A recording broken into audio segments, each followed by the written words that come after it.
In one of London's only Uyghur restaurants, Aziz and his friends come together to have their traditional dish from back home, big plate chicken.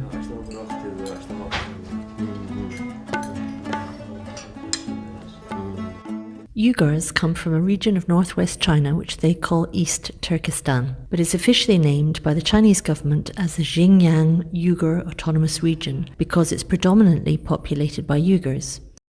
Uyghur culture, traditions and religion are fundamentally different from the Chinese. Uyghurs are ethnically and culturally close to the people of Central Asia, but the area has been strictly controlled by the Chinese government since 1949.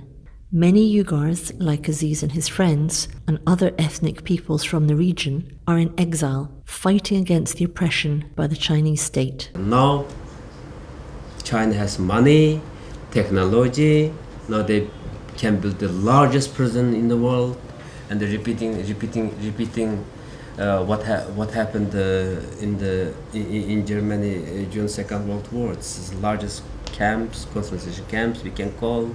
Millions of innocent people they kept inside, and we are hearing many deaths came out from the camps as well. The UK government and the UN raised deep concerns over reports that more than 1 million Uyghurs are detained inside so-called re-education camps, where they're forced to disavow their cultural traditions and religion. This includes forcing them to eat pork and drink alcohol, to take political re-education lessons, all of which the Chinese government refers to as vocational training.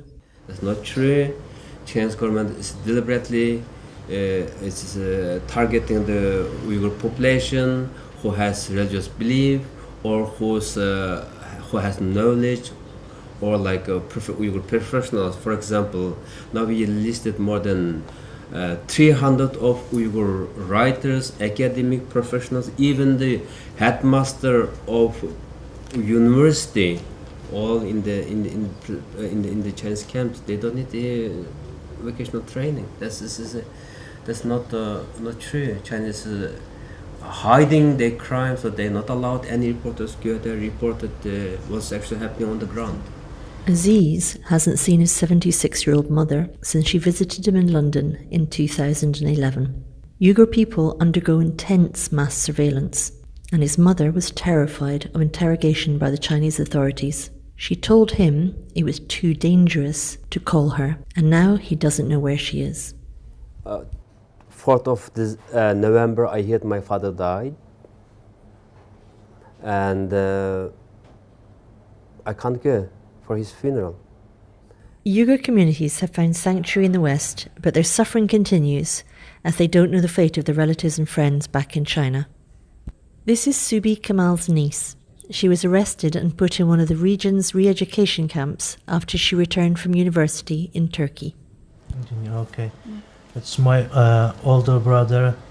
His name is Sadıkcan Salih, and he's a 52 years old businessman. I don't have any information from him since 2017. And that's my younger brother. His name is Sulhi. I don't have any information as well since 2017. And that's my one of my friends. His name is Faruk. He's living in Urumqi. I don't have any information from him since 2016. Some of my friends told me he's in re-education camp in 2016. That's all I know. I don't have any information. Thanks. And also I can't sleep very well every day. I have some, physically or psychologically I have some problem at the moment. I can't sleep well. I have a headache every day. I don't have any contacts, any information from my relatives or friends. On the 5th of February, IOHR joined the Uyghur community along with other ethnic communities to protest in front of the Chinese embassy in London. 22 years past now, Chinese government not given any account for that massacring. It was to mark the 22nd anniversary of the 1997 Gulia massacre. in which hundreds of Uyghur protesters were killed or imprisoned following demonstrations against the execution of 30 Uyghur activists. The Chinese government's crackdown on traditional Uyghur cultural practices continues today. China, stop genocide! Rahima Mahmood is a Uyghur singer who's been campaigning for the rights of her people since she left her country in 2000.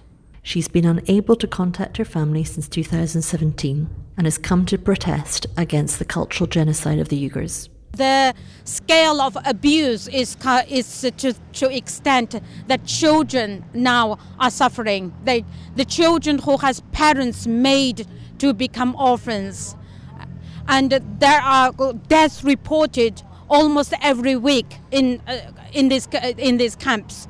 The torture, the scale of torture, it's from the witnesses who has spent time in these camps. And all this can give a very, very vivid story and information about what is happening. Our community abroad really fighting for that, our rights back home. So we hope that they're going to be free soon and they're going to reach their families, live normal life as they were doing before. The Xinjiang region has been described by The Economist as the perfect police state. There's been a lot of debate in the UK Parliament in support of the Uyghurs. In the House of Lords on the 11th of February, staunch supporter Lord Ahmed of Rotherham will raise another question to the House on the human rights abuses committed against the Uyghurs.